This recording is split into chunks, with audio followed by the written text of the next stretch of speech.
I have another question. When I work with people, sometimes I'm asked to work with their animals, but I'm having resistance more recently with working with people's animals, especially dogs, and I was wondering if you had any insight on that for me.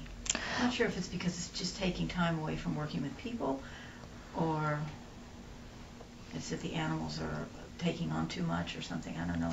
I'm just finding some resistance around working with animals right now. Part of it is because animals are so innocent. All right?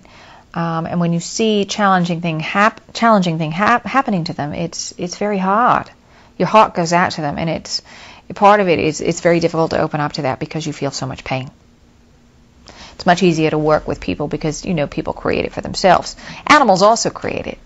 But your perception is that they're more vulnerable, that they're more innocent, and that you hate to see them in pain. It's heartbreaking to see an animal in pain, as opposed to watching a human be in pain.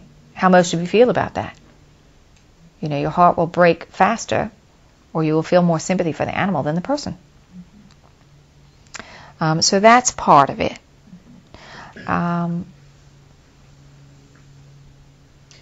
I was told at one point to work with them, and so should I just continue that and just let it, be in the moment with the circumstances of each animal?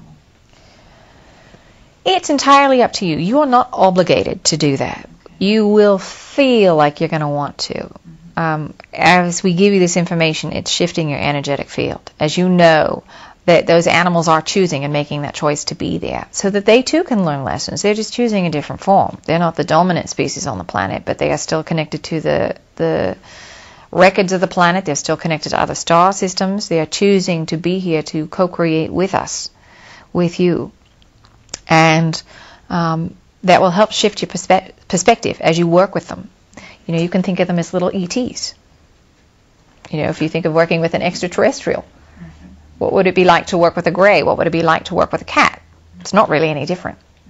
Okay. So you can think of it that way. And when you make that shift in your perspective, it's going to make it a more interesting game for you to play. Okay. How interesting is that, to have a conversation with that dog or that cat, thinking of them as an alien? It's fascinating for us. It does change the energy on it, yes. Yes. Well, thank you.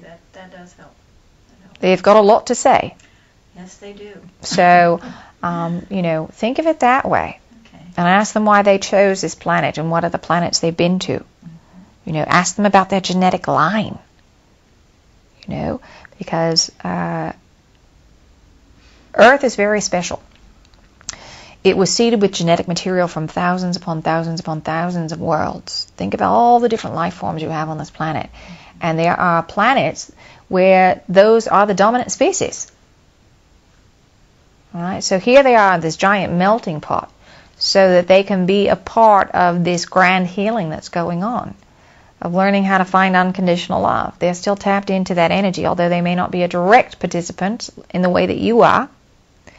They are still learning a lot, and they're holding that frequency. They're working on community building, and they're working on being a collective, and they're working on being unconditional in the midst of having their environment destroyed. They're still, they're not all hating you. Some of them do. Some of them don't care for you very much at all and what you're doing. They've set up their own judgments. But some of them learn how to be unconditional and how to adapt. So they have their own things that they work on.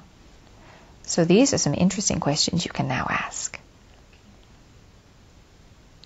All of you, all right? To have a conversation with your pet. Listen for the answer. It's going to seem like your imagination to start with, but then we always say, what is your imagination anyway? So listen for the answer.